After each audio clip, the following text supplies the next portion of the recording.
काल एकलो हांव हांगा येवन पावतना एक भाव म्हजे कडच्यान येवन म्हणालो, फादर हांव बरें करते आसा, एका हप्त्यांतून म्हाका मस्त आयकोंक मेळटा फादर, मस्त मस्त आयकोंक मेळटा. आमी दुकरामास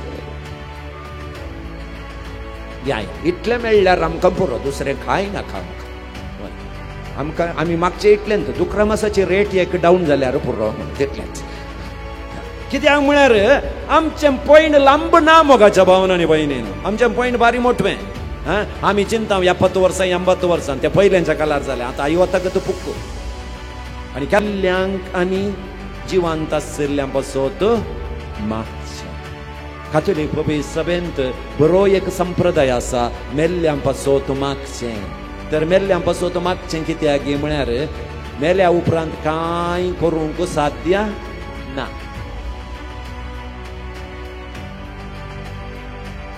वाईट कळतेपणी सोंसचें. आतां कोणें तुमकां वायट केलां जाल्यार, काल एकलो हांव हांगा येवन पावतना एक भाव म्हजे कडच्यान येवन म्हणालो, फादर हांव बरें करते आसा, एका हप्त्यांतून म्हाका मस्त आयकोंक मेळटा फादर, मस्त मस्त आयकोंक मेळटा. हांवें चिंतचें हें बरें काम हांवें करी जैगी. आतां भुरगीं खंयच्या रुखाक पातोर मारतात मा? वय तुमी मारन तुमकां सवय आसा न्ही. वय ताका तें करेक्ट सांगलें तुमी. वय वय आमी कोणी काद्र्या रुखाक फातोर मारलाय? कित्याक म्हळ्यार उडयलो फातोरय वेस्ट, बावळोय दूख. वय गिनी आमी मारचो फातोर खंयच्याक? आंब्या रुखाक. आतां ह्या वर्सा त्या आंब्या रुखाक तुमी फातोर मारल्यार येवच्या वर्सा आंबे जातात की नात? ह्या वर्सा जावचे की सड जातात. कित्याक म्हळ्यार खंयच्या रुखाक सड फातोर मारतात की त्या रुखांत आंबे सड जावचे गे. ताका घरा वचून आल्ले फातोर पुरो आंब्या रुखाक मारूंक पळयनाकात. हें कोणें सांगलें व्हडांनी. म्हळ्यार तुजी सूख नासतना तूं बरें करताय जाल्यार तें बरें काम म्हूण कदाळा कळचें तुका. तुवें केल्लें काम बरें काम म्हूण तुका केदाळा कळचें. इगर्जेंत तुका मुखार एक कदल घालन, एक टोप्पी घालन, एक शाल घालन, एक हार घाल्ल्या वेळार गी तुवें केल्ल्या कामाची मोजेरी तुका थंय पावली. केदाळा तूं बरें करताय, तुका वायट आयकोंक मेळटा पळया, त्या दाळा तें बरें काम, सोम्याचें काम म्हणलें स्पश्ट जालें. त्या देखून वायट आमच्या जिवितांत घडल्यार कळतेपणी आमी तें सोसून घेवचें. हें आत्म्याक बरेंपण हाडचें, बरी करणी.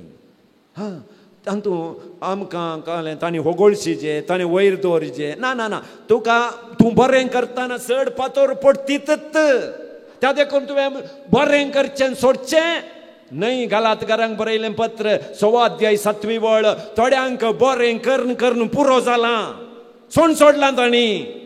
ना, सोडचें न्हय, ही बरी करणी. नेक्स्ट 6वें, वायट केल्ल्यांक बोगसूंचें. वायट केल्ल्यांक बोगसूंचें हें आयकूंक सुलाभ. ओके, आमी 2 रितीचे वांजेल आयकात. Gospel of prosperity, gospel of suffering म्हण 2 वांजेलात.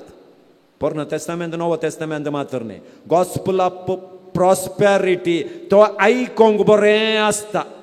काणाक खंयचे प्रॉस्पेरिटी आयकोंक बरो आसता वांजेल खंयचो? 5 सुंडे 2 मासल्यो बरें बरें आयकोंक. वय गिनी काना गांवांत उदक हाडलें, वायन केल्लें, आयकोंक बरें. 38 वर्सां तळ्याच्या देगेर आशिल्ल्यांक जेजून बरें केलें. आनी आमकां कांय कामां गी ना. हें आयकोंक केल्लें कश्ट जावचें खंयच्या वांजेल? जो कोण म्हजो पाटलाव करूंक आशेता तो आपलो कुरीस घेवन म्हज्या फाटल्यान येवन दी. तुज्या दुस्मानाचो मकर आनी दांत एक वांटो.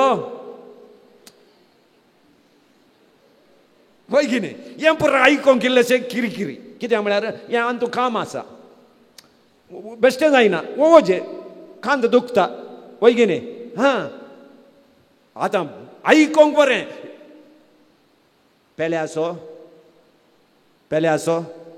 हा वय वय आमची भुरगीं हें एक बेश्ट पाळ्ळां आमच्या क्रिस्तांव भुरग्यांनी हांव पळय वो एक उपादेश देवाचो बेश्ट पाळ्ळा पेले आसो मोकर या आमी हांकां कुमगार दिवचें वाडोवचें क्रिज्म दिवचें भावार्थाचीं सतां शिकोवचीं लास्टाक 18 वर्सां जाताना हांकां मेळचें बरें मेळटा ती बस कंडक्टर पियोन लक्ष्मण गोपाल मोहम्मद हुसैन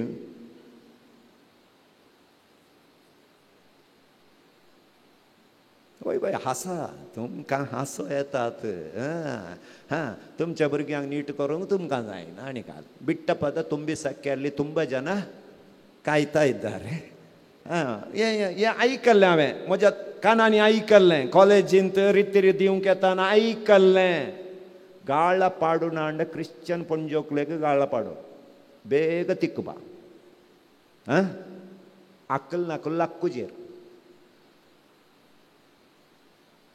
आमी उठता आमी कुशीचें घरचें चेडून धांवलें जाल्यार आमी कालें सांगचें म्हाका पयलेंद गोत्ता आहलें रे तें आतां न्ही तें पयलेंद दवजें आहलें हें धोड रावल्लें तूं व्हडलें आश्चर्य आमच्या क्रिस्तांवाक एकल्यान कोणें म्हणी मारलें जाल्यार आमी सांगचें घालें आनी 4 दीस जाल्लीं पांय मारलें पावलो पांय म्हण घाली जाल तेंत हांगा कालेंग घालतात पळय ताका कोणें म्हणी मारल्यार काय तेंत पळय ताका कोणाची वळख जाय जें म्हणना तें घाला म्हण कळल्यार पुरो आयलेत न्ही आमचे केदाळा म्हणी रावल्ले आमगे ना ना आमी दुकरामास या इतलें मेळ्ळ्यार आमकां पुरो दुसरें कांय नाका आमकां हय आमकां आमी मागचे इतलेंत दुकरामासाची रेट एक डावन जाल्यार पुरो म्हणून तितलेंच दुसरें कांय आमकां नाका कोण मेल्यार आमी कांय आमकां चिंता नाका दुकरामासाक एक चर्ची जायना जाल्यार पुरो पासका पेस्ताक इतलें आहल्यार बोगसूंचें आसा पळय बारीक कश्टांचें काम पूण बक्षिजें कित्याक बक्षिजें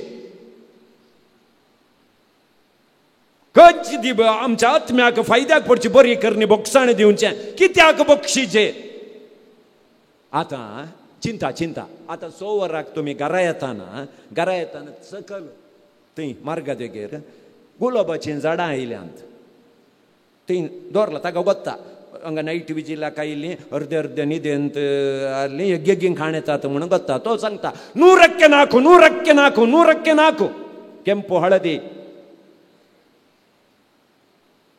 तुमचे कल्लार खंयचे तांबड्यात धोवी गुलाबात पिंकात 100क 4 जाणां पोर थंय विचारलें तुमी एका झाडाक 200 रुपया म्हळ्यार हांगा 4 100क म्हणटाना कितलीं काण गेलीं तुमी 4 काण गेलीं गे काणे लायलीं गे वचोन घरा लायली मो हांगाले इट घालो लायली बरें गुलोब जावंक येताना कोणाचेंगी एक गाय भितर रायली 4 झाडांक खाली आतां काले म्हणटात तुमी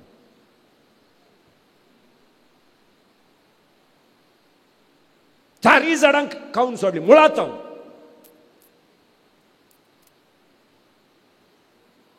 काले पळोवन रावता झाडांक खाल्यान थंय गोरवान भितर दवरनाका तूं पोटान दवरल्यार गॅस्ट्रीक जाता सांगा खावन दीत अळे ही बाय म्हणटा खावन दीत खंय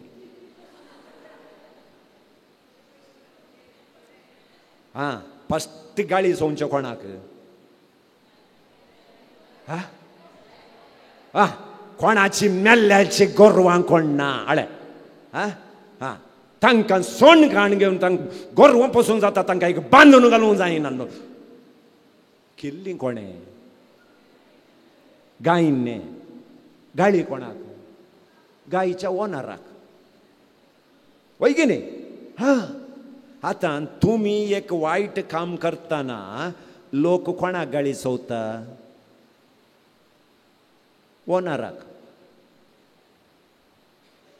हांकां एक देवा ह्या संवसारांत कित्या सर्पीत केलांगी, देवेक हांकां आपोवंकी आपयनांगी. पळया, ह्या तुमी बक्षिना जाल्यार गाळी कोणाक? ह्या देवाक. त्या खातीर आमी बक्षिजे. कित्याक म्हळ्यार आमचें पयण लांब ना मोगाच्या भावनांनी भयणीनो. आमचें पयण बारी मोठवें. आमी चिंता 70 वर्सां 80 वर्सां ते पयल्यांच्या काळार जालें. आतां आई वता तो पुक्क. आनी केदाळा पुक्क जाता म्हण कळोंक जायना.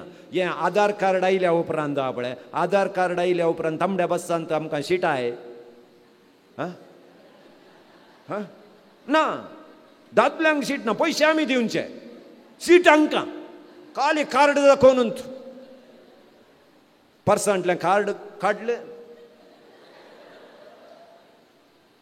Praise the Lord, praise the Lord. Hallelujah, hallelujah. ते काल जालें ती मायंगर गेल्ली दिसता, आवयगर गेल्ली. येताना एक बॅग आसता न्ही घरा येताना, मायंगर येताना. पाटी येताना अळे एका पंथांत हांवें आयकलें, सतबाई सरल्यान 4 खंय कशें हाडटात की देव जाणा. आनी 4 बॅगां मात्र न्ही, एक बॅग हांगा, एक बॅग, 2 बॅगां हांगा, हांगा दासवाळाची झाडां.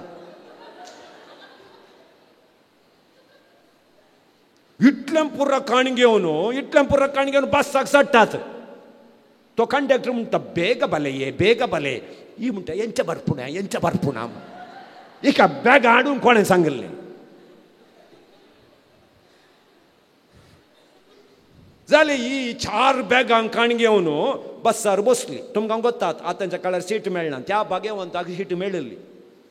30 जाणांच्या कुशीक 2 सिटी आसतात पळय, तातूंत एका सिटीर तो दादलो बसुल्लो. ही आयली 4 बॅगां हिच्या सांगात ती रावतात. हे बॅगां निसर्ते आसतात.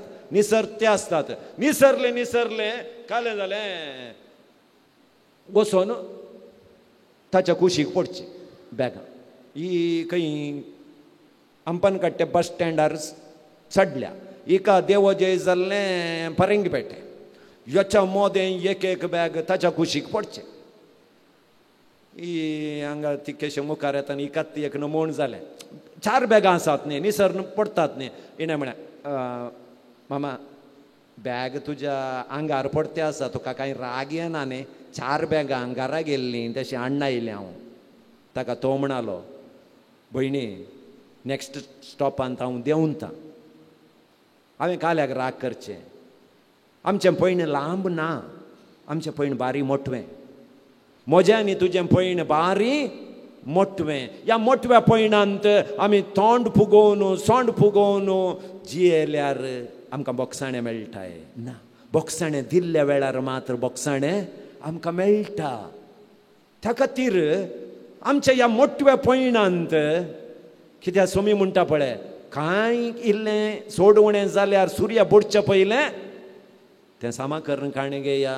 मुखार व्हरनाकात. तुमच्या आत्म्याक तें फायद्याचें न्हय, आत्म्याक फायद्याचें न्हय.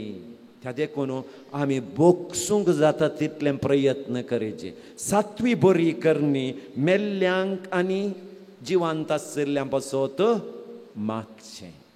कातोलीक पबी सभेंत बरो एक संप्रदाय आसा, मेल्ल्यां पासत मागचें. तर मेल्ल्यां पासत मागचें कित्याक म्हळ्यार मेल्या उपरांत कांय करूंक साध्य ना. ती तुमच्या घराय येनात, आंगारी येनात. तें गॅरंटी सांगता हांव. कित्याक म्हळ्यार तांकां जीव आसतना तुमी दिल्ल्यो विधवाळी पुरो जाल्यात आनी मेल्या उपरांत येवन घरा येवन रावूंक ती प्रयत्न करनात. तुमी मोगान तांकां पळयलां जाल्यार ओके, बरें, मोगानूच येतात ती. मागीर परत्यान तुमच्या घरा येवन रावनात, आंगार येनात. मेल्लीं आयलीं म्हणटात पळय, ते मेल्लीं पुराय येनात. गॅरंटी. आयिल्लीं जाल्यार कालें जाता कोण. त्या देखून हे आमी मोतीन दवरचें. मेल्ल्यां पासत मागचें. कित्याक म्हळ्यार तांकां कितेंय करूंक साध्य ना. यात्रीक पवित्र सभा तुमी मागल्यार मात्र तांकां सुटका मेळटा. त्या खातीर हो बरो संप्रदाय, बरी करणी आमी आदारूंक आसा. तर 7 करण्यो आमी आदारूंक पवित्र सभा आमकां उलो दिता आसतना आमकांच आतां सर्वेस्पराच्या हाती करया.